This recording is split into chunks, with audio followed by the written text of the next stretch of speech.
الحمد للہ رب العالمین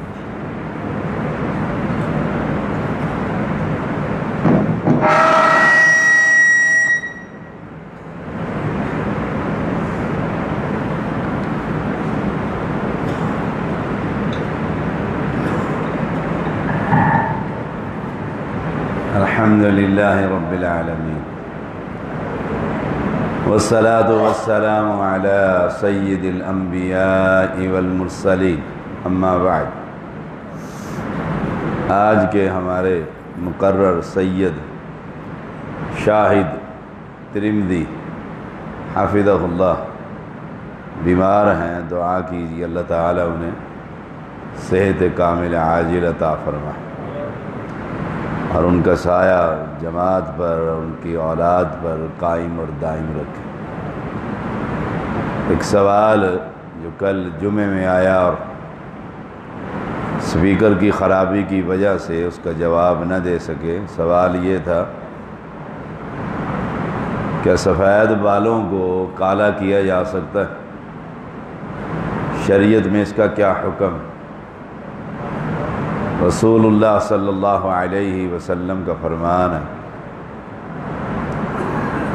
کہ سفید بالوں کو کالے کبوتر کے کالے پوٹے کی طرح کالا مت کرو، اور ایک روایت میں ایسے شخص کو جنت کی خوشبو بھی نہیں آئے گی جو سفید بالوں کو کالا سیاہ کر لیتا ہے۔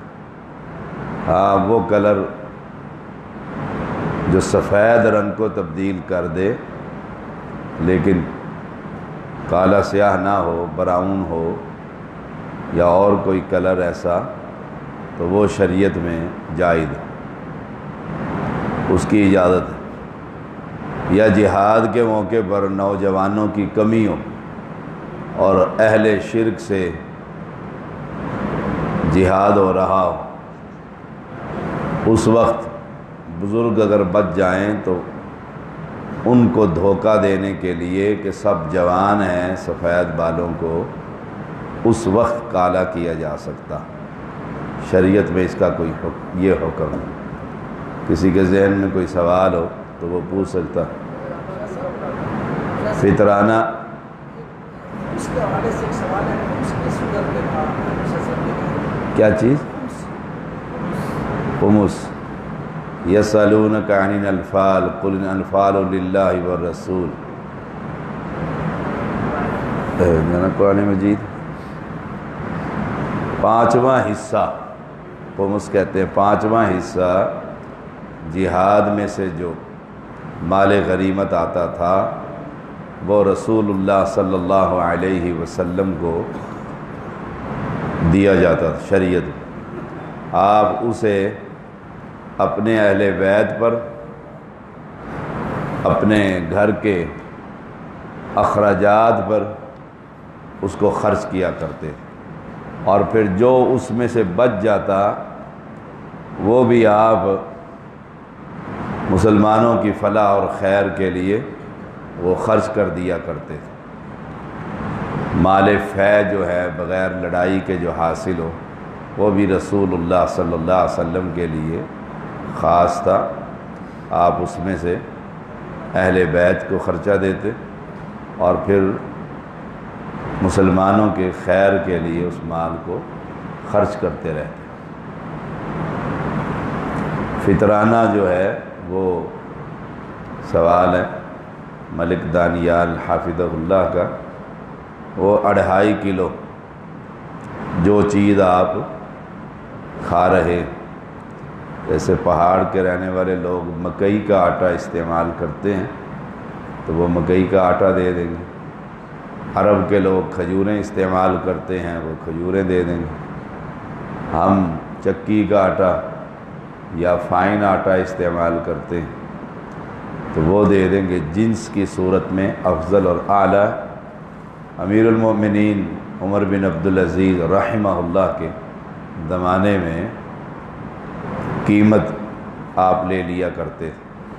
وہ 2.5 کلو جو ہے وہ تقریباً 130 150 روپے جیسے بھی کوئی آٹا اعلیٰ سے اعلیٰ کھاتا ہے پر ہیڈ، یہ فطران ہے۔ عید کی نماز انشاءاللہ اگر گورنمنٹ نے اجازت دی تو گراؤنڈ میں پڑھیں گے، اور اگر سابقہ روایات کے مطابق حکومت نے مسجدوں میں پڑھنے میں سختی کی اور گرفتاری کا ڈر ہوا تو پھر ہم مسجد میں انشاءاللہ ادا کریں گے 5:20 پر انشاءاللہ عید کی نماز ادا کی جائے گی۔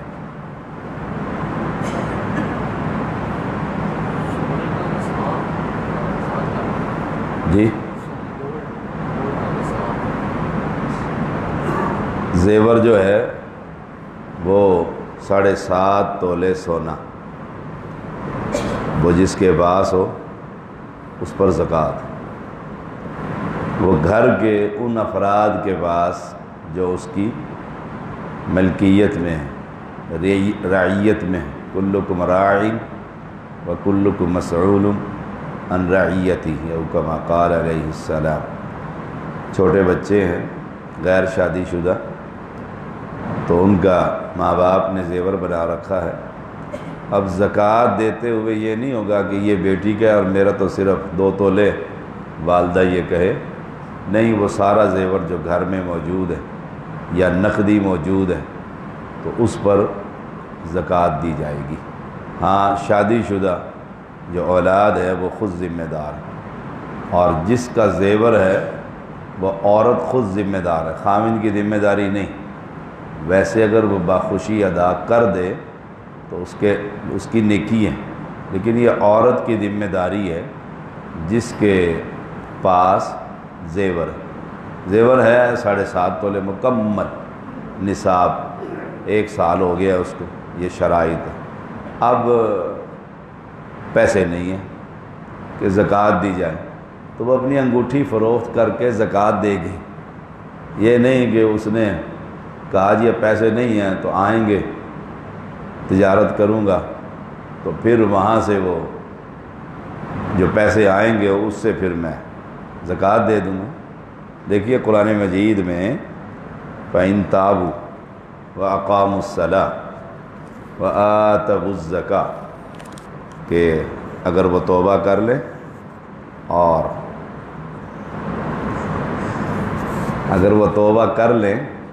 اور نماز قائم کریں، وآتَوُا الزَّكَاةَ اور زکوٰۃ ادا کریں، فرض ہے یہ۔ نماز تو وہ ٹائم پر ادا کرتا ہے اور زکوٰۃ میں سستی کرتا ہے تو اس کی توبہ جو ہے وہ صحیح نہیں۔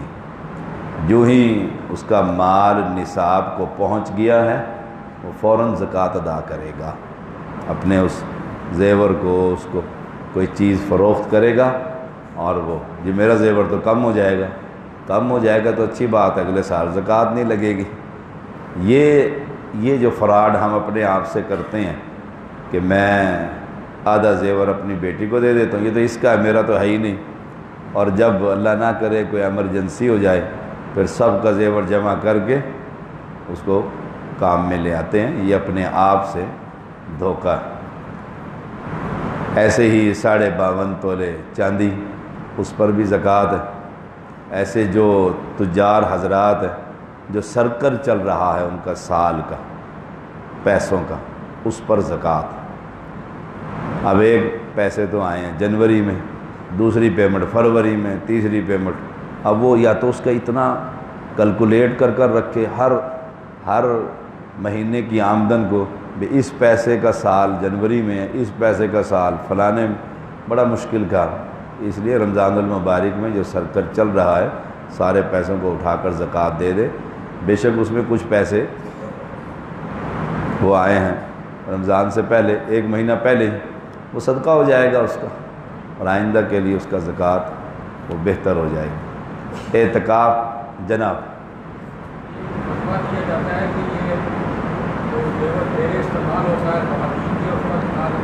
ہاں، یہ آج کل بھی نیٹ پہ چل رہا ہے یہ فتویٰ۔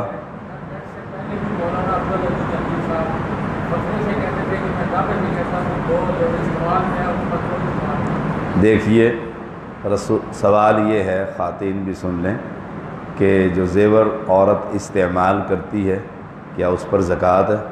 کچھ علماء کا یہ موقف ہے کہ دعویٰ کے ساتھ اس پر زکوٰۃ ہے۔ رسول اللہ صلی اللہ علیہ وسلم تشریف فرما ہے، ایک صحابیہ آتی ہے، اس کے ہاتھ میں 2 موٹے موٹے کنگن ہیں، سونے کے کنگن پہنے ہوئے، کڑے جسے ہم کہتے ہیں، ہیوی قسم کے کڑے۔ آپ صلی اللہ علیہ وسلم نے اس عورت سے پوچھا کیا تو ان کی زکوٰۃ دیتی ہے؟ اس نے وہ کنگن پہنے ہوئے زیر استعمال ہے اور پیغمبر کے سامنے آئی ہوئی ہے، آپ اس سے پوچھتے ہیں کیا تم اس جو زیور تم نے یہ کڑے جو ہے اس کی زکوٰۃ دیتی ہو؟ فرمایا نہیں۔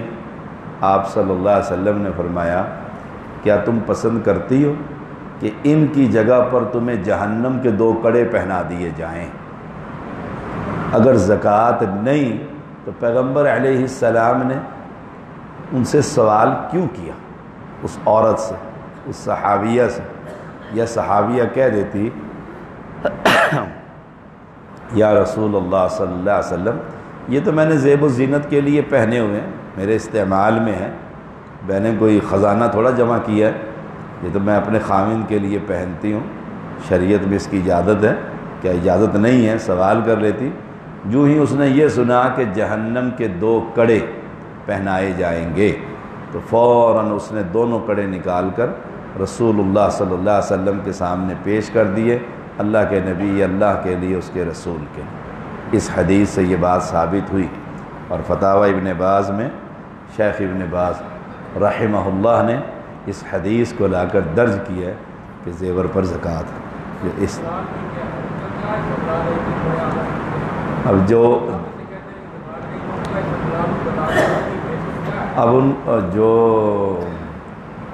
ہمارے مولانا امیر محترم وفات پا گئے، اللہ ان کی مغفرت فرمائے، ہر انسان سے خطا ہو جاتی ہے۔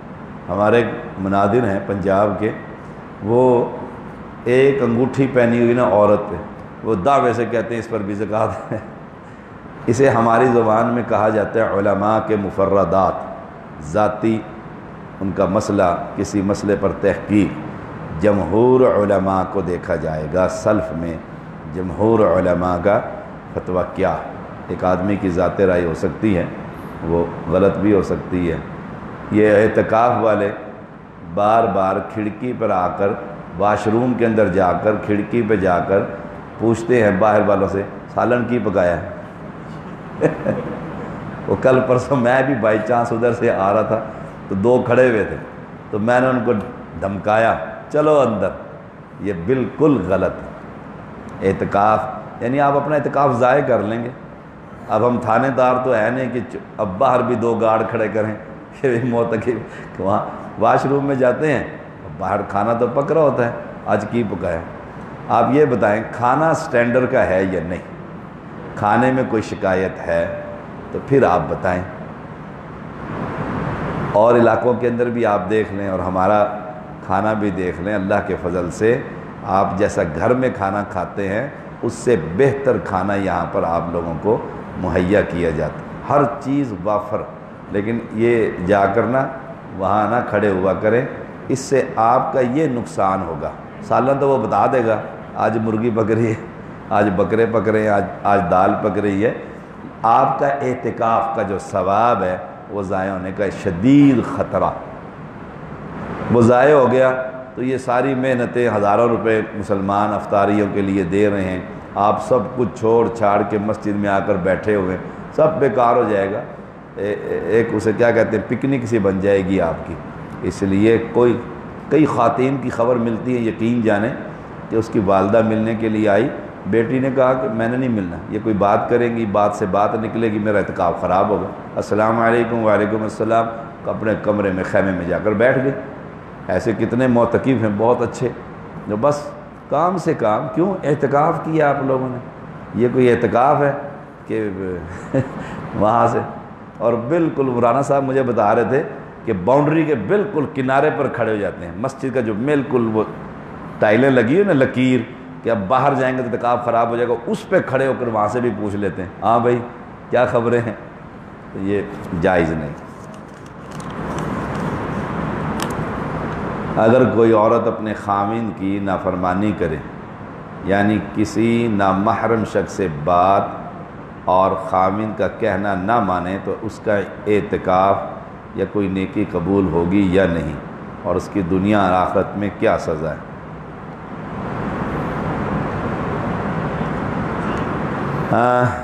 سوال یہ ہے کہ کوئی عورت اپنے خاوند کی نافرمانی کرے، نافرمانی کی سخت سزا ہے، یعنی یہ مقام ہے خاوند کا کہ رسول اللہ صلی اللہ علیہ وسلم نے فرمایا اگر سجدے کا میں حکم دیتا تو بیوی کو حکم دیتا خاوند کو سجدہ کرے۔ کتنا مقام، سجدے کی کیفیت دیکھی۔ اللہ کے ہاں سب سے زیادہ بندہ قریب سجدے میں ہوتا ہے، کیوں؟ ذلت اور رسوائی کی آخری حد ہے، آخری حد ہے خاوند بیوی کی۔ اب خاوند کہتا ہے یہ نامحرم آدمی ہے، اس سے گفتگو کرنا جائز نہیں، شریعت میں بھی جائز نہیں، اور میں بھی منع کر رہا ہوں، اور وہ کرتی ہے تو خاوند کی نافرمان ہے۔ رسول اللہ صلی اللہ علیہ وسلم نے فرمایا میں نے کثرت سے جہنم میں عورتوں کو دیکھا۔ عورتوں نے پوچھا یا رسول اللہ صلی اللہ علیہ وسلم کیا وجہ ہے؟ فرمایا ناشکری خاوند کی، خاوند کی ناشکری، خاوند کی نافرمانی۔ عورت کو تو ایک روایت کی سند پر کلام ہے، لیکن روایت بڑی سخت ہے عورت کے لیے، کہ کچھ کہتے ہیں اس کی سند پر کلام ہے اور کچھ اسے صحیح۔ ہمارے سعودی عرب کے شیخ معراج ربانی حافظہ اللہ، فاضل مدینہ یونیورسٹی، تو بیان کرتے ہیں اس حدیث کو کہ اگر عورت مرد کو پھوڑا نکل آئے، پس پڑ جائے جسم کے اندر، عورت زبان سے چاٹے، تب بھی خاوند کا حق ادا نہیں ہوتا۔ عورت کی تو حیثیت خاوند کے سامنے یعنی اتنی ہے، اور خاوند منع کرتا ہے کہ تم نے اس بندے سے بات نہیں کرنی، دیور سے بات نہیں کرنی مثال کے طور پر، یا اپنے بہنوئی سے بات نہیں کرنی، قطعاً نہیں کر سکتے، قطعاً نہیں کر سکتے۔ کیوں؟ خاوند نے منع کر دیا۔ اس کا اعتکاف اور نیکی قبول ہوگی کہ نہیں ہوگی، یہ الگ الگ چیزیں ہیں۔ دیکھیے وہ اپنی جگہ پر نیکی کر رہی ہے، نیکی اس کی لکھی جا رہی ہے، اور خاوند کی بغاوت بھی لکھی جا رہی ہے، نافرمانی بھی لکھی جا رہی ہے۔ یہ فیصلہ کرنا کہ اس کا اعتکاف نہیں ہوگا، اس کی نماز نہیں ہوگی، یہ بڑا مشکل کام۔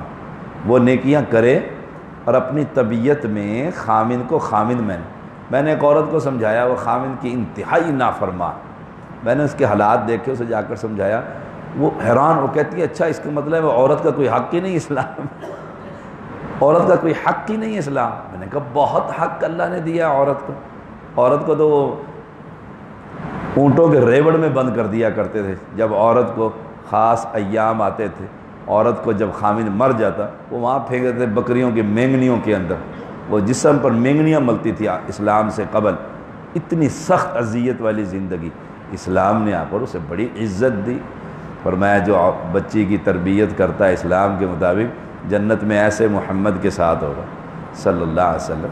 بڑا انعام دیا عورت، لیکن خاوند ہے، بادشاہ ہے، وہ بادشاہ ہے، اس کی اطاعت اس پر فرض۔ دیکھو عورت کے لیے یہ نیکیاں ہیں نا، اعتکاف یا دیگر اور کام، پیغمبر اسلام نے فرمایا 4 کام عورت کر لے، جنت کے 8 دروازے میں سے جس دروازے سے چاہے گی رب داخل کر دے گا۔ اتنا بڑا انعام، جس دروازے سے چاہے۔ نمبر 1 فرض نمازیں، فرائض جو ہیں، 5 نمازیں، مہینے کے روزے، کوئی نفلی روزہ نہ رکھے ساری زندگی، کوئی نفل نہ پڑھے۔ فرائض جو اسلام کے ہیں، توحید، رسالت اور اس کے بعد یہ فرائض۔ پھر خاوند کی اطاعت، سب سے بڑا کام ہے خاوند کی فرما برداری۔ خاوند ہی ڈرتا رہتا ہے بیچارہ، گھر میں جاؤں گا فساد پڑے گا، باہر ہی بیٹھا رہتا ہوں۔ کتنوں کو میں نے دیکھا ہے خاوند ہی خوف کھاتا رہتا ہے۔ سبحان اللہ، ایسی عورت کی کیا نماز اور کیا اسلام اور کیا دین۔ اور چوتھی بات، اپنی عزت کی حفاظت، خاوند کے بستر پر کسی کو نہ آنے دیں، بس تم خاوند کی ملکیت، یہ 4 کام ہیں، اور آسان ترین ان میں ایک ہی مشکل ہے، خاوند کی اطاعت، خاوند کی فرما برداری۔ یہ بڑا مشکل ترین عورتوں کا کام، ورنہ اسلام میں تو دیکھو آپ سبحان اللہ، خاوند کی فرما برداری، صحابیات کو دیکھیے، جنتی عورتوں کو دیکھیے جو ماڈل ہیں اسلام کے، ان کو دیکھیے وہ کیسے خاوند کی فرما برداری کرتی۔ خاوند نے کہہ دیا کھڑا ہو جا، کھڑی ہے، خاوند نے کہہ دیا بیٹھ جا، بیٹھ۔ خاوند اس کا حق ہے، بہت بڑا حق ہے۔ اب یہ الگ الگ دونوں چیزیں، دنیا اور آخرت میں کیا سزا ہے؟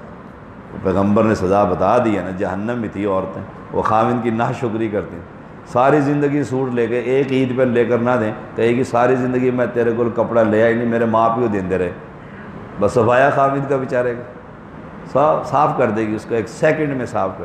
آپ تجربہ کر کے دیکھ لیں، اس عید پہ لے کر نہ دیں عورت کو سوٹ، اور پھر دیکھیں کیا دنگل ہوتا ہے۔ جی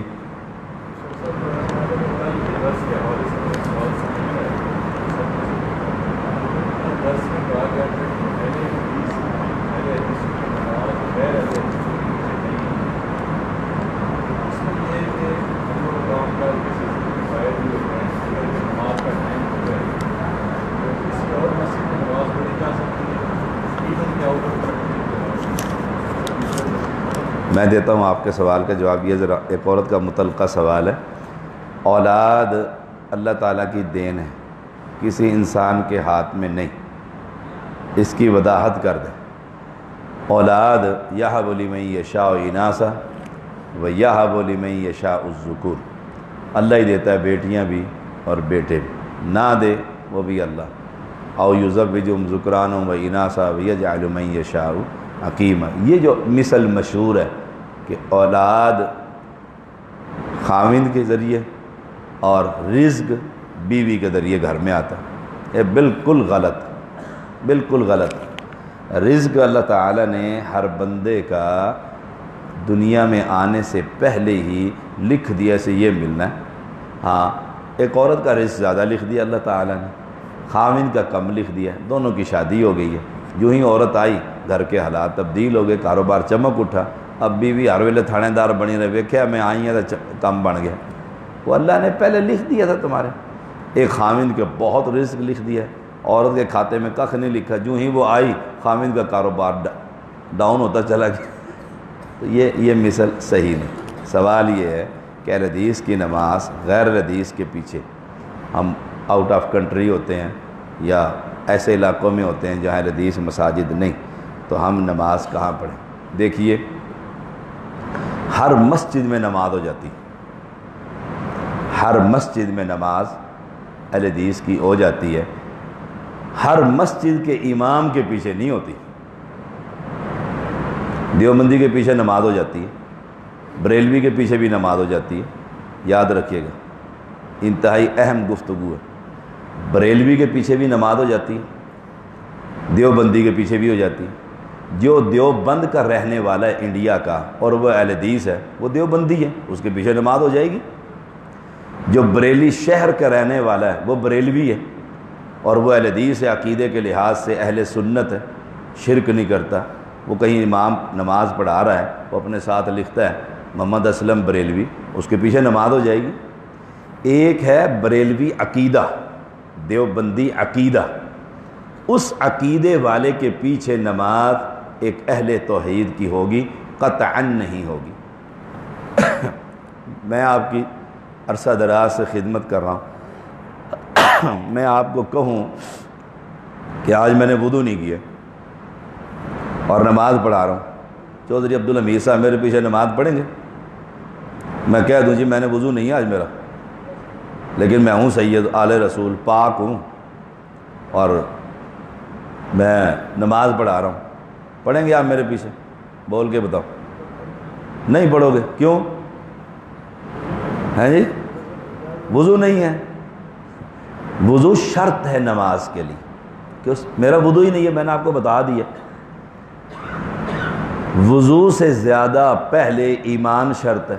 ایک شخص کا ایمان قبروں پر ہے، گولڈے پر ہے، وہ قبر پر سجدہ کرتا ہے، قبر والے سے مانگتا ہے، اس کا ایمان ہی صحیح نہیں، تو ہم اس کے پیچھے نماز کیسے پڑھ لیں؟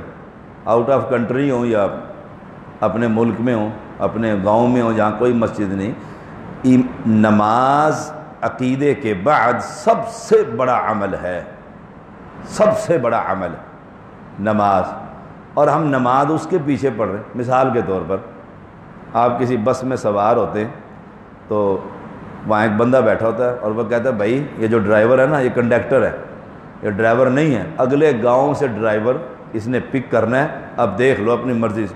سارے چھلانگ مار کے نیچے اتر جائیں، انہوں نے کہا مارے گا کم بخت کہیں درخت میں دے گا گاڑی کو، کوئی بھی بیٹھے گا نہیں۔ یہ جو مسلح ہے یہ انجن ہے، نمازی سارے اس کے ڈبے ہیں، انجن ہی کالا ہے، دل بھی کالا، عقیدہ بھی کالا، ہر چیز، اس کے پیچھے نماز کیسے ہوگی؟ قطعاً نہیں ہوگی۔ ٹائٹل یہ ہے کہ اہل حدیث غیر اہل حدیث، ایک اہل حدیث بھی قبر پر جا کر سجدہ کرتا ہے، تعویذ پہنے میں بڑے بڑے منکے پہنے میں، اس کے پیچھے بھی نماز نہیں ہوگی۔ نماز کے لیے جس مسلح پر آپ پیچھے اس کے کھڑے ہونے لگیں، آپ کو پتہ ہونا چاہیے یہ آدمی باوضو ہے یا نہیں۔ وہ ایک آدمی تھا نا، مولوی ہمارے استاد سنایا کرتے تھے کہ اس نے گاؤں کے لوگ پہلے گندم دیتے تھے، آٹا دیا کرتے تھے امام کو، تو اس نے کافی دن ہو گئے پیسے نہیں دیے، انہوں نے کہا پیسے، انہوں نے کمیٹی بیٹھی انتظامیہ کی، انہوں نے کہا مولوی فارغ کرو نواں لائے، پیسے نہیں آگے۔ اس نے کہا میں بھی سال سے تمہیں بغیر وضو کے نماز پڑھا رہا ہوں، مجھے پتہ تھا تم میرے ساتھ ایسے کرو، جاؤ اپنی نمازیں۔ ایک آدمی کا عقیدہ ہی خراب ہے۔ اب فضائل اعمال تبلیغی جماعت کا اس کتاب کے اندر یہ واقعہ درج ہے کہ ایک شخص پیغمبر کی قبر پر کھڑے ہو کر پیغمبر سے روٹی کا سوال کرتا ہے اور پھر اسے روٹی مل جاتی ہے، وہ اٹھتا ہے تو ہاتھ میں روٹی ہوتی ہے، اس کا مطلب ہے پیغمبر سنتے ہیں، پیغمبر مدد کرتے ہیں، پیغمبر آتے ہیں۔ یہ عقیدہ تو اہل شرک کا عقیدہ ہے۔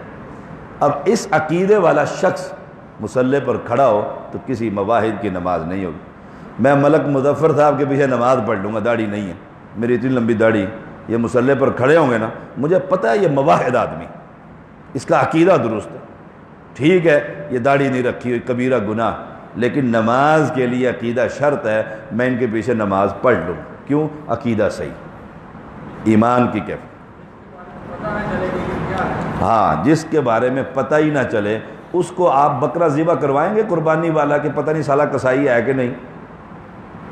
یہ جو بازار میں قربانی کے دنوں میں عام کسائی پھرتے ہیں نا، آج تک آپ نے ان سے بکرا، انہوں نے ہمیں گوشت سارا ستیہ ناس کر دے گا۔ آپ ماسٹر آدمی کے پاس خود بیٹھ کر تسلی سے ہر سال اپنا بکرا ذبح کرواتے ہیں۔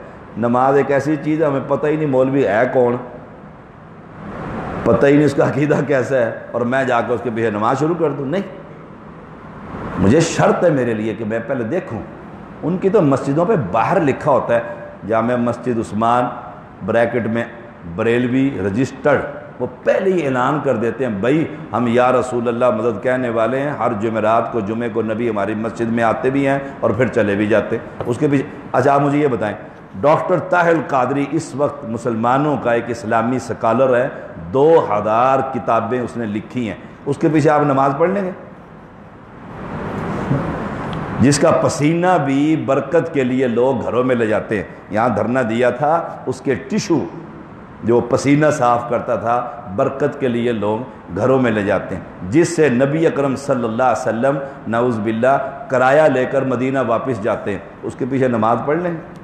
جسے ہائی کورٹ نے پاگل قرار دیا تھا جب اس کا لاہور کا وہ قاتلانہ حملہ اس نے ڈرامہ رچایا تھا، اس کے پیچھے نماز پڑھ لیں؟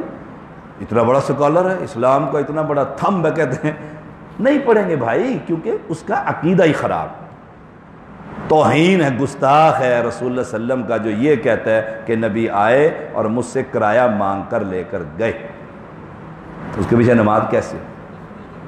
بات آ جاتی ہے کہ کسی بندے کے بارے میں نہیں پتہ چلتا اور بعد میں کھڑا ہو جاتا ہے آگے کیا کر رہا ہے۔ جی اسے چاہیے اس لیے کہ گھر سے نکل رہا ہے وہ دیکھے میری ظہر کی نماز کس علاقے میں ہوگی، وہاں اہل توحید کی کون سی مسجد ہے، میں وہاں جا کر نماز پڑھوں گا۔ اور نہیں سفر کے اندر اکیلا ہے تو اپنا اکیلا کھڑے ہو کر تکبیر کہے، نماز شروع کر دے، اللہ کے فرشتے پیچھے آ جائیں گے اور جماعت کا پورا ثواب مل جائے گا۔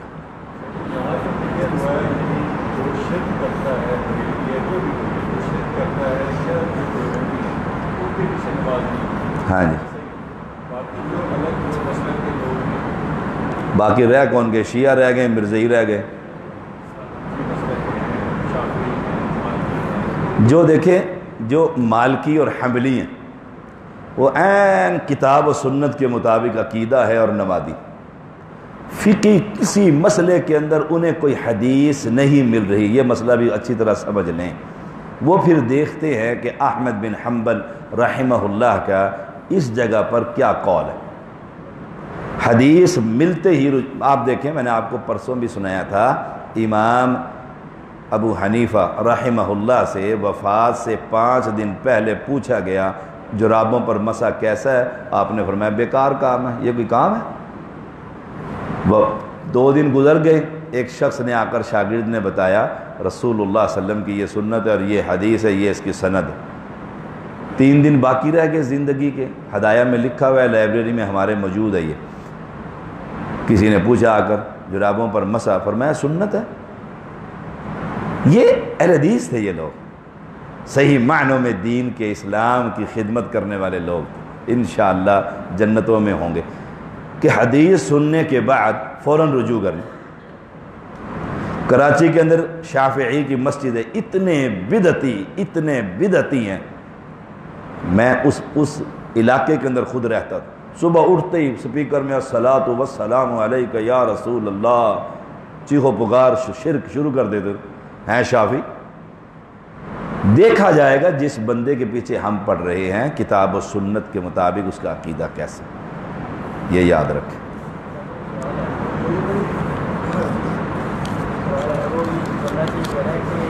ہم جب پیدا ہوتے ہیں، ہمارا جو ایمان ہے کہ جب ہم پیدا ہوتے ہیں تو مرنے کے وقت ہمارا دیکھا جا چکا ہے جب پیدا ہو، لیکن جب ہم خودکشی کرتے ہیں تو وہ حرام کرتے ہیں. سبحان اللہ. سوال یہ ہے کہ جب ہم پیدا ہوتے ہیں تو لکھ دیا جاتا ہے سارا کچھ، سب کچھ، پھر ہم خودکشی کیوں کرتے ہیں؟ اور جب کرتے ہیں تو حرام کیوں؟ اللہ نے لکھ دیا. اللہ نے بتایا تمہیں کہ تمہارا خودکشی کرنا لکھ دیا؟ کسی بندے کو بتایا؟ نہیں بتایا. اللہ نے کیا کہا؟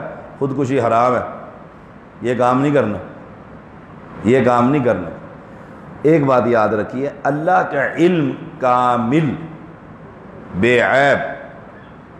اللہ تعالی نے اپنے علم کی وجہ سے لکھ دیا ہے کہ یہ مسجد کا خطیب بنے گا. ہمارا علم عیب والا ہے. استاد بچے کو دیکھتا ہے بہت ہی قابل ہے، یہ ڈاکٹر بنے گا. وہ جو ہی کالج میں پہنچا چرسی مل گئے، وہ چرس پینے لگ گیا. باپ آ کے اس کو پکڑ لے، تم نے تو کہا تھا یہ ڈاکٹر بنے گا، وہ تو کم بغت چرسی بنا ہوا ہے. اللہ کا علم کامل ہے. اللہ نے ہر بندے کا لکھ دیا ہے اپنے علم کی بنیاد پر مالک نے کہ یہ بندہ ایسے ایسے کرے گا، لیکن بندے کو تو نہیں بتلایا تم ایسا کرو گے. بندے کو تو نہیں بتلایا نا.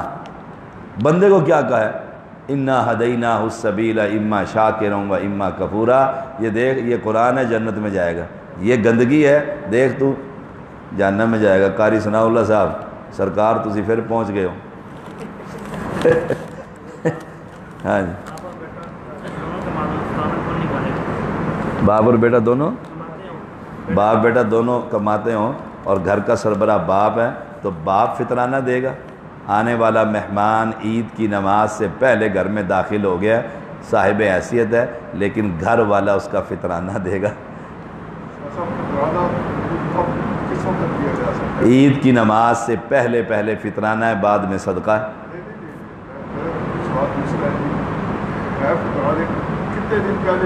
بس 2-4 دن پہلے دے دیں. ہاں جی جی رانا صاحب.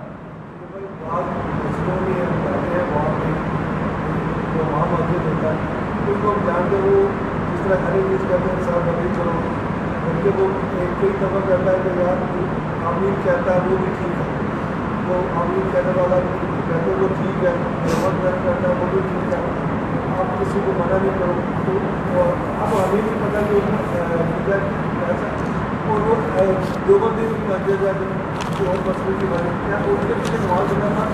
اس کا عقیدہ تو صاف صاف نظر آ گیا. اس نے بیان کر دیا، جو آمین کہتا ہے وہ بھی ٹھیک ہے، جو نہیں کہتا وہ بھی ٹھیک ہے.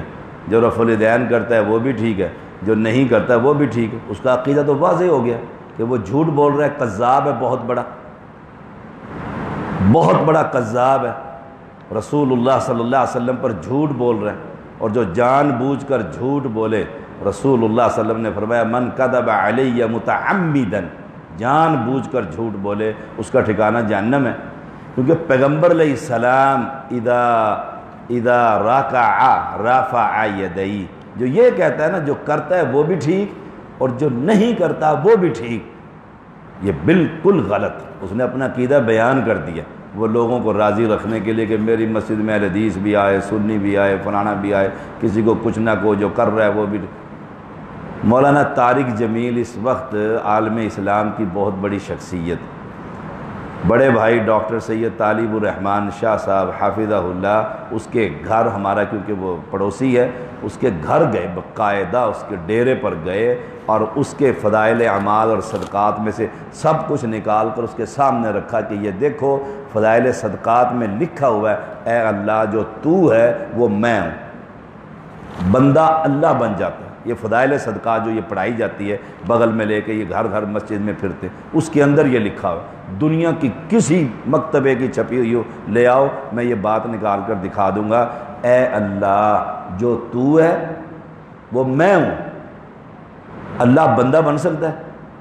یہ ساری سننے کے بعد یہ بڑے میٹھے ہوتے ہیں، ساری باتیں ہو گئی، چائے شائے پی لی، آخر میں جی بتائیے جی، کہنے کہ تسی بھی ٹھیک ہوتے اسی بھی ٹھیک ہیں، جلو کار تسی بھی دیسے۔ یہ تو بیوقوف بنانے کا ٹاپ کا طریقہ ہے۔ اللہ نہ کرے کسی کی لڑکی گھر سے بھاگ جائے تو جج یہ کہے لڑکی بھی ٹھیک ہے، بھگانے والا بھی ٹھیک ہے اور بھاگنے والی بھی ٹھیک ہے، قاتل بھی ٹھیک ہے، مقتول بھی ٹھیک ہے، یہ کیسے ممکن؟ واضح نصوص موجود ہے کہ رسول اللہ صلی اللہ علیہ وسلم کی نماز کیسے، تو ایسے شخص کے پیچھے نماز نہیں ہوتی۔ ہاں ایک دن کا بھی ہو سکتا ہے اعتکاف، 3 دن کا بھی ہو سکتا ہے اعتکاف۔ جناب ایس پی صاحب جی، ہاں بالکل بھیج سکتے ہیں، یہ تو دعوت کا کام ہے، جتنا چاہیں آپ اسے بھیجیں۔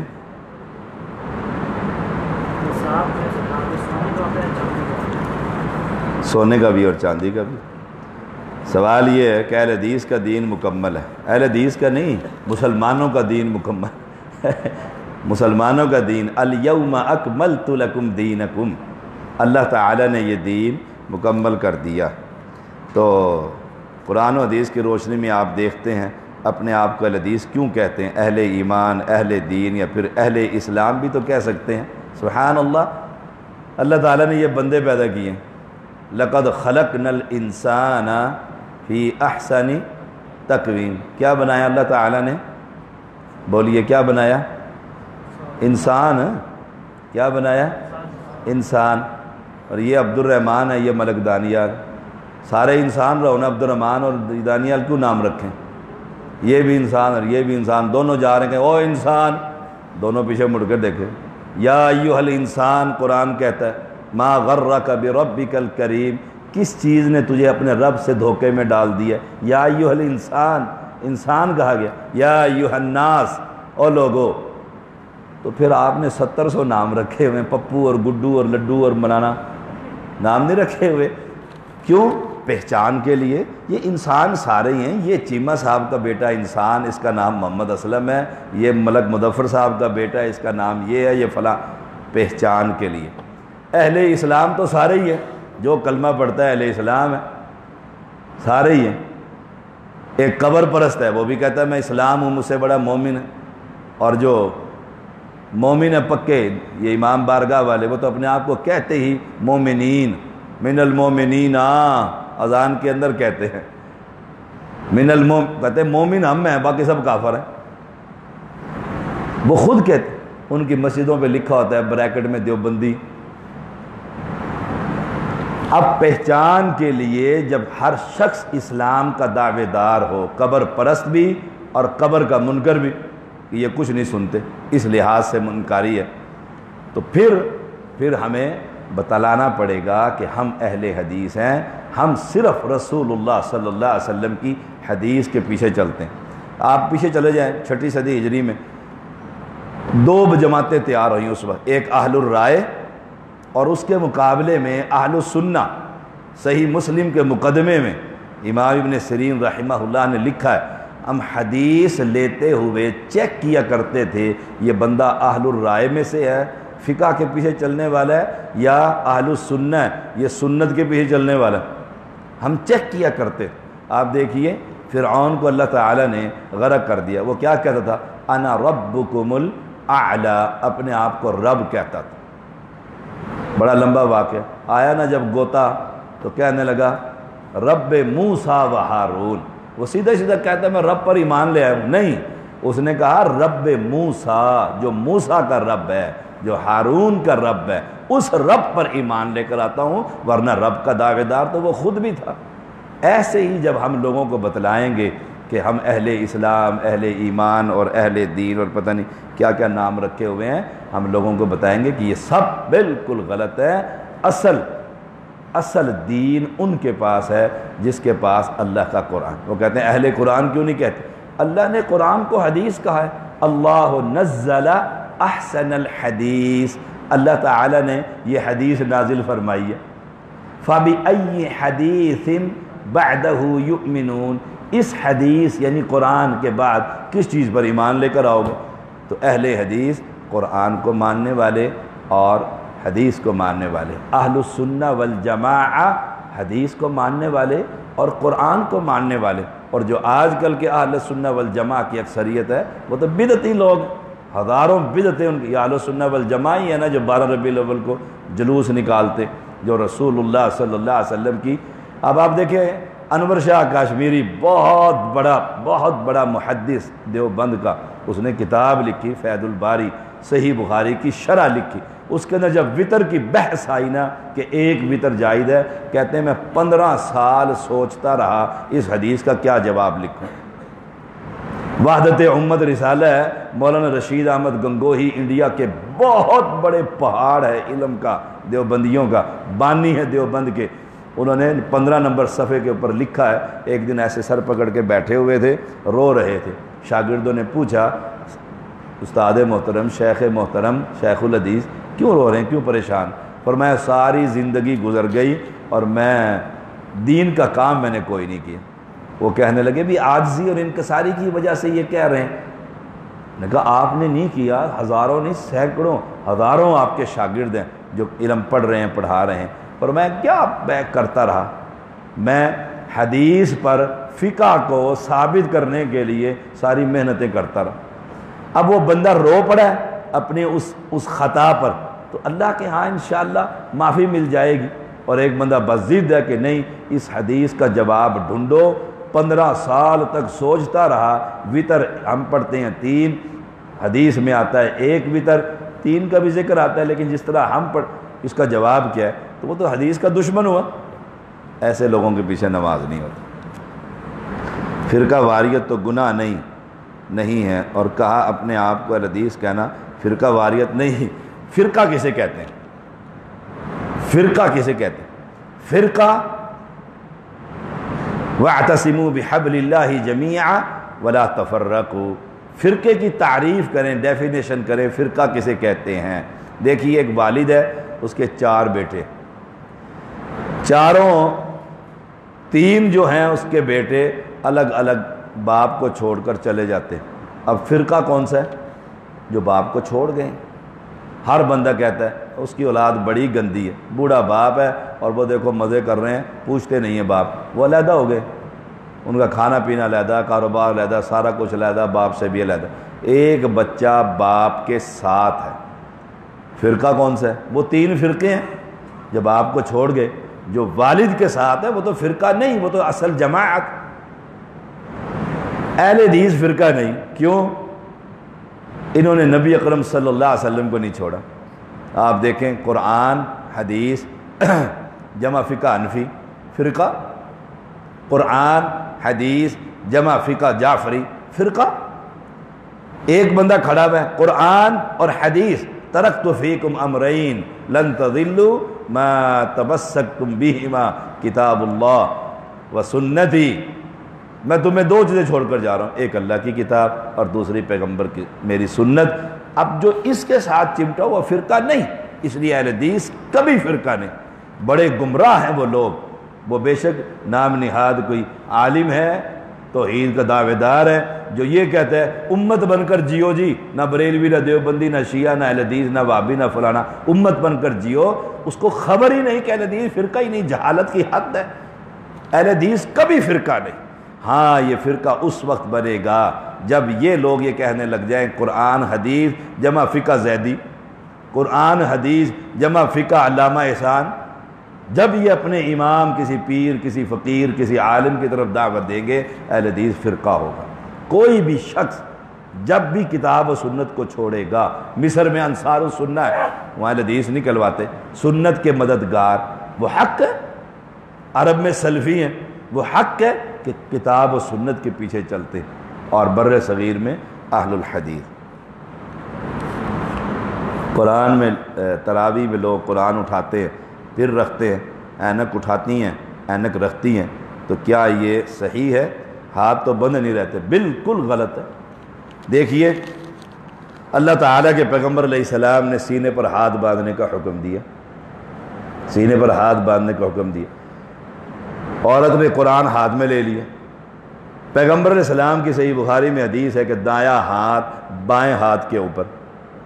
اب دایاں ہاتھ بائیں ہاتھ کے اوپر ہے کہ ہاتھ میں قرآن ہے، یا ہاتھ میں موبائل ہے جس میں قرآن ہے؟ یہ کیفیت تو سنت کے خلاف ہو گئی، ہٹ گیا نا اس کا ہاتھ، یہاں سے ہٹ گیا۔ اینک اتاری جا سکتی ہے، اینک سجدے کے اندر تنگ کرتی ہے، اینک پہنی بھی جا سکتی ہے۔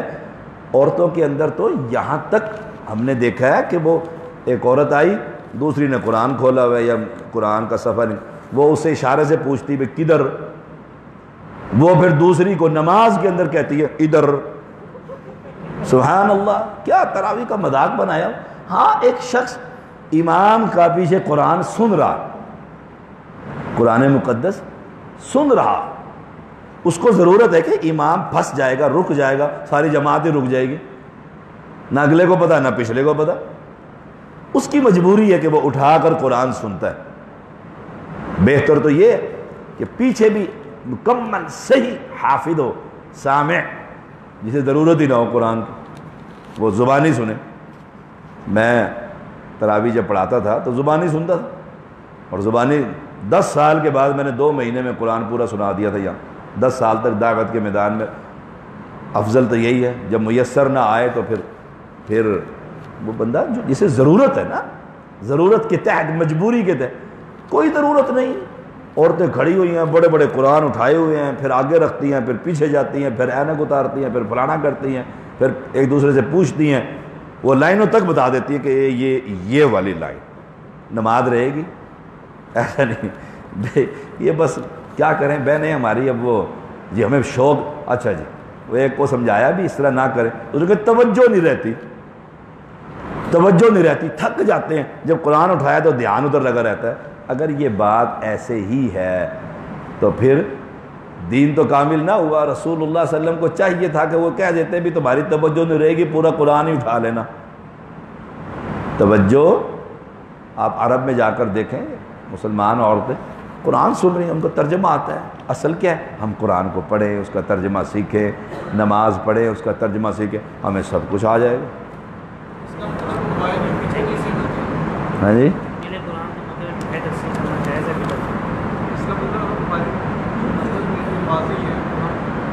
ہاں اس کا مطلب یہ ہے کہ ہماری مسجد میں نمازی حضرات، دیکھیے ہماری مسجد ہو یا کسی اور کی مسجد ہو، جو غلط ہے وہ غلط ہے۔ شیخ ابن عثیمین رحمہ اللہ سعودی عرب کے نائب مفتی، شیخ ابن باز کے شاگرد، ان کا فتویٰ موجود ہے کہ یہ جائز نہیں ہے۔ آپ امام کے ساتھ قرآن مجید کی طرف توجہ دیں، کوشش کریں۔ ان الذین، بے شک وہ لوگ، یہاں کا ترجمہ تو مجھے سمجھ آ گیا، اگلا لفظ مشکل ہے مجھے سمجھ نہیں آ رہا، اس سے اگلے کا پھر سمجھ آ جائے گا۔ بہت سارے الفاظ ہمارے روزمرہ کے معمولات میں ہوتے ہیں، تو ہمیں ترجمے کی طرف توجہ دینی چاہیے، ترجمے کی طرف توجہ دینی چاہیے۔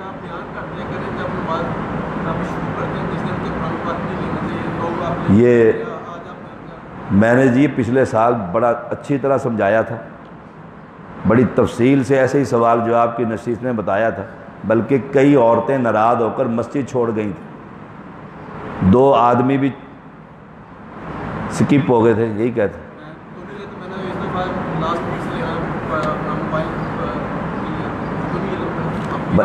ایک آدمی کو علم، آپ کا علم نہ ہونا اس بات کی دلیل نہیں کہ میں نے یہ مسئلہ نہیں بتلایا۔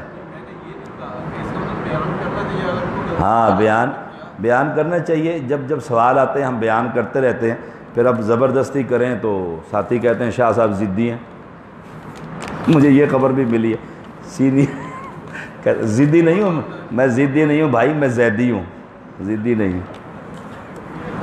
ہاں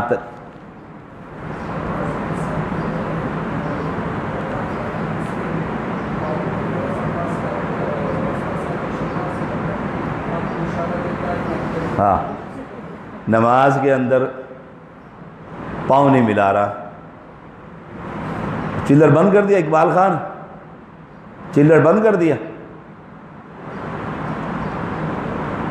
چلا دو بھائی، ادھر نمازی بیٹھے ہیں، وہ پہلے کہتے ہیں فرض پڑھتے نہیں ہیں، پہلے چلر آپ بند کر دیتے ہو، سارا وہ نزلہ میرے اوپر گرتا ہے۔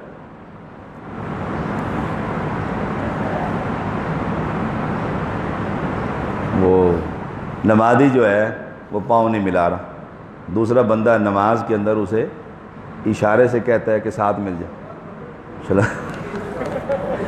کہتے ہیں شلوار پکڑ کر کھینچ لیتا ہے، یعنی اسے چاہیے کہ اشارے سے اسے کہہ دے کہ ساتھ مل جاؤ، لیکن اگر وہ دوسرا نہ پاؤں ملانے والا بندہ ہوا تو وہ تو وہیں اڑ جائے گا، کھڑا ہو جائے گا، ایک دفعہ اسے کہہ دے۔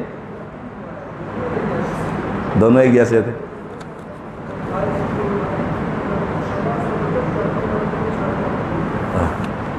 جماعت کے اندر حدیث میں آتا ہے، رسول اللہ صلی اللہ علیہ وسلم نے فرمایا امام کی طرف مل جائیے، تو جو ہی دوسرے نمازی نے گیپ دیکھا، اس کو چاہیے تھا کہ وہ ساتھ مل جاتا، اور اس نے اگر اشارے سے اسے کہہ دیا تو ٹھیک ہے کہ ساتھ مل جا، سختی نہیں کر سکتا اس میں، جب دن شلوار ہی پکڑے کھینچے زار بند کھل گیا تو پھر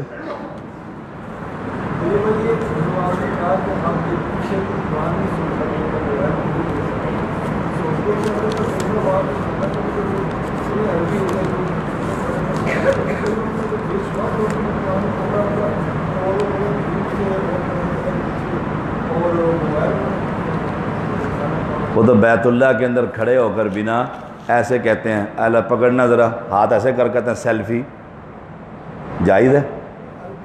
عربی کو ہی کہہ رہا ہوں میں بھی، اجمیوں کا بھی عربیوں کا بھی، ڈیزائن بنا رہے ہیں، بیت اللہ پیچھے ہے، کالا غلاف نظر آ رہا ہے، ذرا سیلفی لینا میری۔ دلیل کتاب و سنت سے، یاد رکھیے۔ ہاں، امام کو قرآن نہیں آتا، ذکوان غلام ہے امی عائشہ رضی اللہ تعالی عنہا کا، وہ قرآن مصحف ہاتھ میں پکڑ کر امی عائشہ کو تراویح پڑھا رہا ہے، اسے آتا نہیں ہے نا، جس شخص کی مجبوری ہے وہ لے سکتا ہے، عام آدمی کو نہیں اٹھانا چاہیے، وہ عورت ہے یا مرد۔ ہاں، باقیوں کے لیے نہیں، باقیوں کے ایسا نہیں، آپ نے دیکھا نہیں کیسے مرد اور عورتیں اٹھاتے ہیں، ایسے نہیں کرنا چاہیے۔ تکمیل قرآن پر مٹھائی تقسیم کی جاتی ہے، خوشی کا موقع ہے، بچہ فرسٹ آتا ہے تو وہ باہر سے ڈبہ لے آتا ہے مٹھائی کا، ماں سمجھ جاتی ہے ہاں جی داخلہ ہو گیا جی، یونیورسٹی میں داخلہ ہو گیا، خوشی کا موقع ہے، آپ اسے مٹھائی کھلا دیں، نہ کھلائیں تب بھی کوئی مسئلہ نہیں، کھلا دیں کہ میرے بیٹے نے قرآن مجید پورا سنایا ہے، ہم نے سنا ہے، چلو بیٹھیں گے، جیسے 4 تراویح کے بعد یا ملک دانیال ہمیں دودھ سوڈا پلا دیتا ہے بھی، چلو تھوڑی تھکاوٹ اتر جائے گی اور دودھ سوڈا پی لیں گے، وہاں تک جائیں گے، واپس آئیں گے، نیند ختم ہو جائے گی، پھر 4 پڑھ لیں گے، ایسے ہی ہے، کوئی ایسا مسئلہ نہیں۔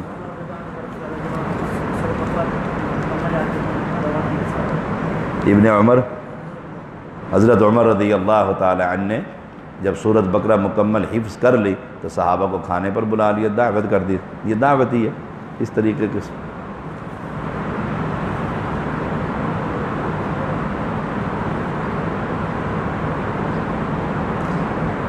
رسول اللہ صلی اللہ علیہ وسلم کو پیغمبر کیوں کہا جاتا ہے؟ نبی تو بھی کہہ سکتے ہیں، یا ایھا النبی، پیغمبر پیغام دینے والا، اللہ کا پیغام اس کی مخلوق تک پہنچانے والا، اس لیے کہا جاتا ہے نبی، یا ایھا النبی، اے نبی۔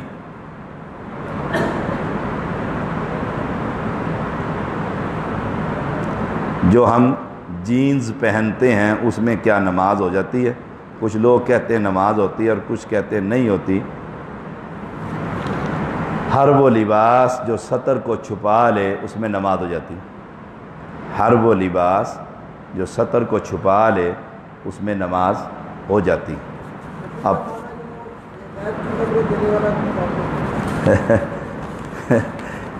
طارق جمیل صاحب نے موڑا شریف دربار پر گئے ان کی دعوت پر، تو وہاں یا ایھا النبی کا ترجمہ اے غیب کی خبریں بتلانے والے کیا، تو موڑا شریف کے جو خلیفہ تھا پیر صاحب، اس نے کہا ہم میں اور تبلیغی جماعت میں ایک بنی، پنجابی میں کہتے ہیں بننا، بننا تو کہتے ہیں بہت بڑا ہوتا ہے، ایک بنی کا بھی فرق نہیں، جیسے ہم ہیں ایسے ہی یہ لوگ ہیں، اور یہ ترجمہ ہی غلط ہے، قرآن میں تحریف۔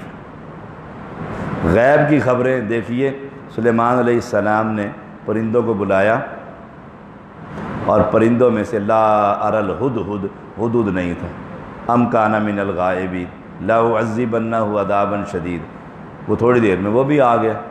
اس نے کہا اگر میں ایک خبر لے کر آیا ہوں جو آپ کو نہیں، اب خبر کس کے پاس ہے؟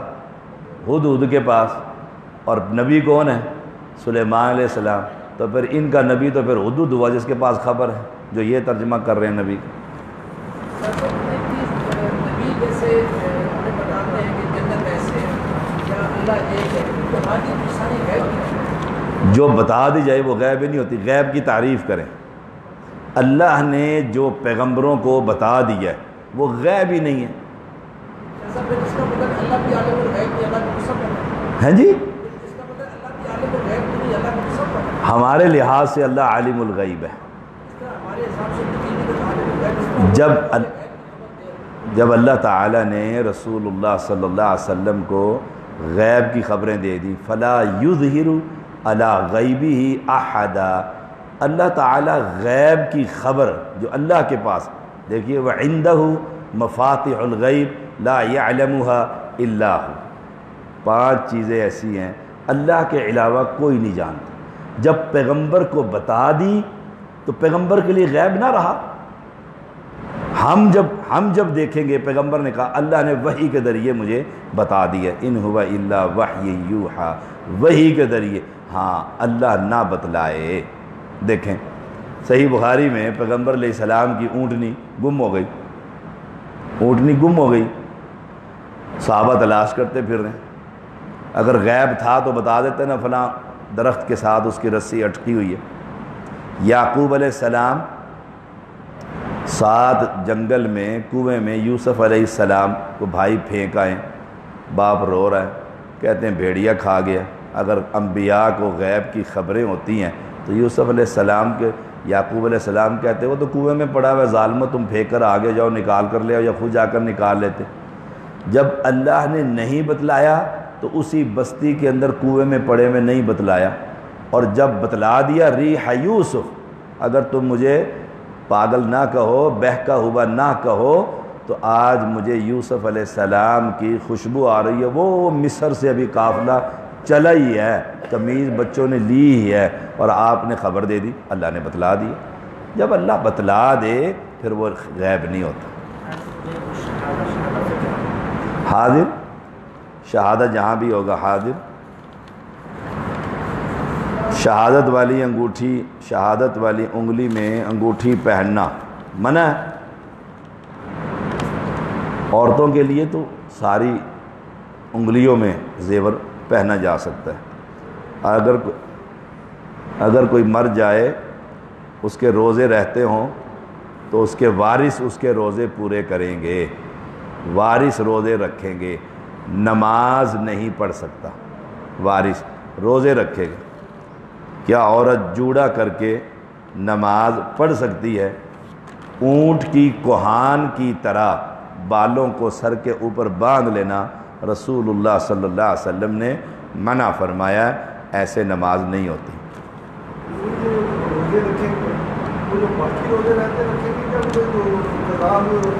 جو چھوڑ دیے، فوت ہو گئے ہیں والد محترم اور آخری رمضان کے 10 روزے ان کے رہ گئے تھے، اب وہ روزے وارث رکھے گا۔ ہاں جی وہی والے، نہیں آنے والے کی جو قضا روزے وہی رکھے جائیں گے، لیکن نماز قضا نہیں ادا کی جائے گی۔ اگر عورت کی شلوار ٹخنوں سے اوپر رہ جائے تو کیا نماز ہو جائے گی؟ عورت کے ستر میں شامل ہے کہ اس کے ٹخنے ڈھکے ہوئے ہوں، جب ہی اس کا ٹخنا ننگا ہوگا اس کا ستر کھل گیا، نماز کیسے ہوگی؟ فجر کی سنتوں کے بعد فرض سے پہلے سورت فاتح پڑھ کے تکلیف کی جگہ پر دم کرنے کی کوئی حدیث ہے؟ میرے علم میں ایسی کوئی حدیث نہیں کہ فجر کے بعد سنتیں پڑھ کر فرض سے پہلے، ہاں دم کسی وقت بھی کیا جا سکتا ہے، اس وقت وہ تکلیف محسوس کر رہی ہے تو وہ سورہ فاتحہ پڑھ کر دم کر لے۔ فوتگی والے گھر میں میت کے پاس بیٹھ کر سپارے پڑھے جا سکتے ہیں؟ قطعاً نہیں، بدعت۔ میت کے گھر میں وہاں قرآن مجید کی قرآن خوانی جسے ہم کہتے ہیں، یہ بدعت ہے۔ اور آج کل اہل توحید نے بھی جی قرآن تو نہیں پڑھتے، تیسرے دن شاہ صاحب کا درس کروا لیتے، ڈرامہ بازی۔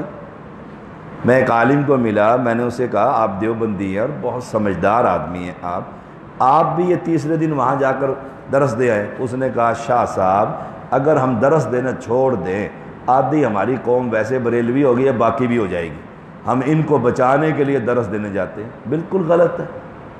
اہل توحید اہل حدیث کسی کو بلائے اس طرح والد کے مرنے کے تیسرے دن، بالکل غلط ہے۔ رسول اللہ صلی اللہ علیہ وسلم کے یہ دین نہیں ہے۔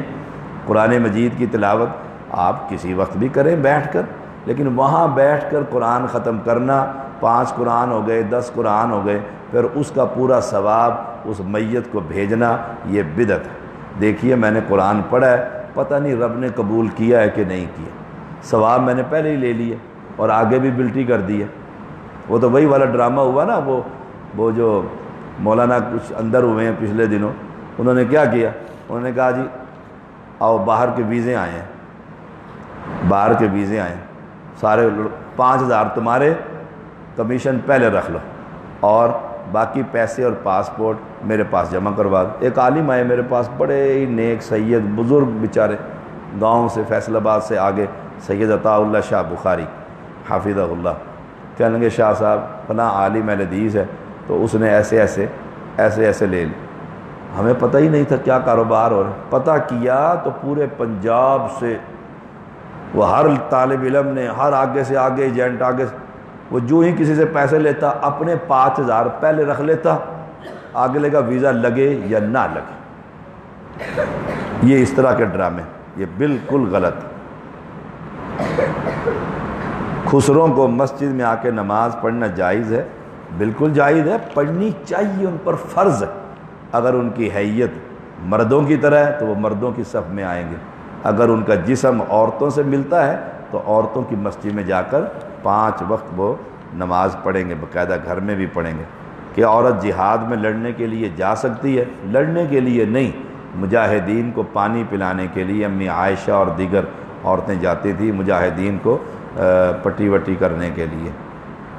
اگر وضو کر کے سنتیں پڑھ کر فرض کے انتظار میں بیٹھیں اور غلطی سے اونگ آ جائے، وضو ٹوٹ جائے گا؟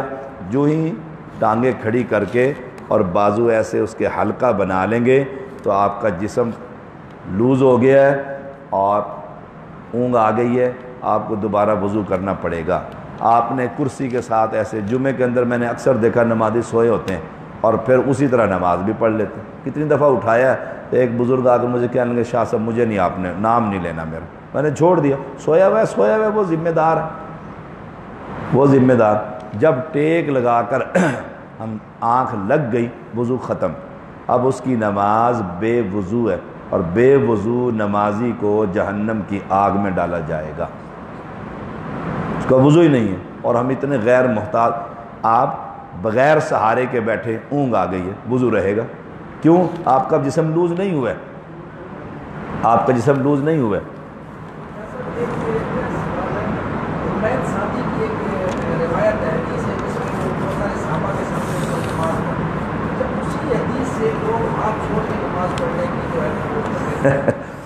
یہ مرزا جیلمی کا فتنہ ہے یہ۔ عدم ذکر سے عدم نفی نہیں ہوتا، یہ اصول یاد رکھیں۔ جس چیز کا ذکر نہیں اس سے یہ نہیں ہوتا کہ وہ چیز نفی ہو گئی ہے اس کی۔ رسول اللہ صلی اللہ علیہ وسلم کا صحیح بخاری میں لفظ موجود ہیں، آپ دایاں ہاتھ بائیں ہاتھ پر کے اوپر رکھتے تھے، دایاں ہاتھ بائیں ہاتھ پر رکھ کر جو ہی ناف کے نیچے رکھیں گے پوزیشن ہی غلط ہو جائے گی، یہ نیچے چلا جائے گا، یہ اوپر چلا جائے گا۔ ناف کے اوپر حدیث کے لفظ ہے، اور مسند احمد میں پھر خاص بتا دیا علی صدری، وہاں جس چیز کا ذکر تھا وہ صحابی نے کر کے دکھا دیا، 10 صحابہ نے اس کی تصدیق کر دی تھی۔ نماز میں سورہ فاتحہ کے بعد جب قاری تھوڑی دیر کے لیے خاموشی اختیار کرتا ہے تو مقتدی اس دوران کوئی آیت جیسے رب اشرح لی، اللہم انک عفو، نہیں، اس وقت تو وہ سورہ فاتحہ پڑھے گا۔ جب امام پڑھ رہا ہے وہ چپ کر کے سن رہا ہے، امام خاموش ہو گیا، اس نے آپ کو وقت دے دیا ہے، آپ اس وقت سورہ فاتحہ پڑھیں گے۔ عورت واش روم میں جاتی ہے تو دوپٹہ باہر رکھ جاتی ہے، کیا وضو عورت کا ننگے سر ہو سکتا ہے؟ بالکل ہو جاتا ہے، وضو کر رہی ہے، وہ واش روم میں جا کے ڈر ہے کپڑا نیچے لگ جائے گا اور کپڑا ناپاک ہو جائے گا، وہ دوپٹہ اس پر دروازے پر ٹانگ دیتی ہے، اس کا وضو ہو جائے گا۔ اگر کسی کا میاں فوت ہو جائے اور وہ اپنے میاں کے حق میں بیٹھنا چاہتی ہے تو کیا طریقہ اختیار کرے، اسے کن چیزوں کا خیال رکھنا چاہیے؟ وہ اپنے فرائض پورے کرے، اگر کرنا چاہتی ہے تو خامند کی طرف سے حج اور عمرے کی اجازت ہے، وہاں جا کر حج عمرہ کریں۔ قرآن اور نماز دل میں پڑھی جا سکتی ہے۔ رسول اللہ صلی اللہ علیہ وسلم کے صحابی بیان کرتے ہیں، میں نے رسول اللہ صلی اللہ علیہ وسلم کو نماز پڑھتے ہوئے دیکھا اور وہ نماز زبان سے باقاعدہ پڑھ رہے تھے، دل میں نہیں۔ پوچھا آپ نے کیسے دیکھا؟ کہا میں نبی اکرم صلی اللہ علیہ وسلم کی داڑھی مبارک کو ہلتا ہوا دیکھ رہا تھا، آپ باقاعدہ نماز میں سورہ فاتحہ تلاوت کر رہے تھے، یہ قرآن، یہ ساری چیزیں۔ گونگا بن کر منہ بند ہے اور دل میں سورہ فاتحہ پڑھنا کسی حدیث سے ثابت نہیں۔ عورت کے پاس 10-12 تولہ سونا ہو اور وہ بیوہ ہو تو سوال ہی زکوٰۃ دے گی؟ بیوہ ہونا زکوٰۃ نہیں ختم کرتی، 12 تولے سونا ہے اس میں سے اتنا ہی بیچ کے اس کا زکوٰۃ دے دے گی۔ عورت اپنے والد یا والدہ کی قبر پر جا سکتی ہے، عورت جا سکتی ہے لیکن مضبوط دل والی ہو، وہاں جائے اور قبر پر بے ہوش ہو جائے اور بے پردگی ہو جائے اور لوگ اس کو اٹھاتے پھرے، ایسی عورت کو قطعاً نہیں جانا چاہیے۔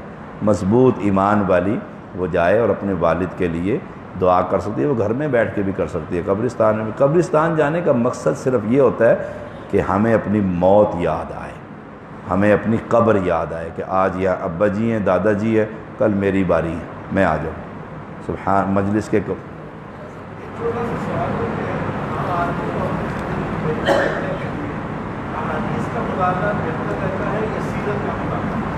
کیا کرنے کے لیے؟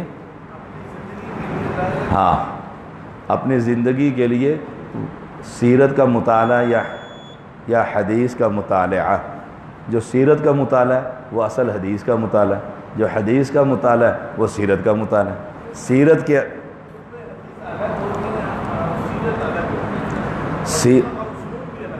سیرت جون سی ہے رسول اللہ صلی اللہ علیہ وسلم کی الرحیق المختوم سیرت کی کتاب، ساری حدیثیں صحیح بخاری کی اس میں موجود ہیں۔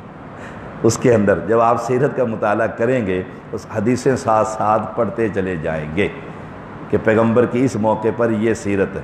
سیرت النبی کانفرنس لکھا ہوتا ہے، نبی اکرم صلی اللہ علیہ وسلم کی سیرت بیان کریں۔ وہ سیرت دعوت کے میدان میں بحیثیت خامین، بحیثیت معلم، جب حدیث کا مطالعہ کریں گے تو اس کے اندر بھی آپ کو سیرت مل جائے گی۔ جی آخری سوال جی، پھر نماز۔ ہاں، کیا اللہ حاضر ناظر ہے؟ لوگ قسم کھاتے ہیں اللہ کو حاضر ناظر جان کر، میں کہتا ہوں میں نے جھوٹ نہیں بولا، یہ فکرہ عقیدے کے خلاف ہے۔ اللہ حاضر نہیں، حاضر سے مراد اللہ یہاں موجود ہے، لیکن اللہ تعالیٰ ذات کے لحاظ سے الرحمن علی العرش استویٰ، جب امت کی اکثریت کا یہ عقیدہ ہو کہ اللہ ہر جگہ پر ہے، پھر قطعاً یہ نہیں کہنا چاہیے اللہ حاضر ہے۔ کسی صحابی سے یہ بات ثابت نہیں کہ اس نے قسم اٹھائی ہو اللہ حاضر ناظر، نہیں، واللہ اللہ کی قسم، بس جو قسم ہے کتاب و سنت میں اللہ کی قسم، یہ حاضر ناظر ہمارے ہاں عقیدہ ہے۔ اللہ ناظر ہے، اللہ دیکھتا ہے، باقاعدہ قرآن مقدس میں ہے بند پتھر کے اندر بھی کوئی گناہ کرے گا تو رب وہ بھی لے آئے گا، لیکن حاضر سے مراد موجود وہ اللہ تعالیٰ ذات عرش معلیٰ پر۔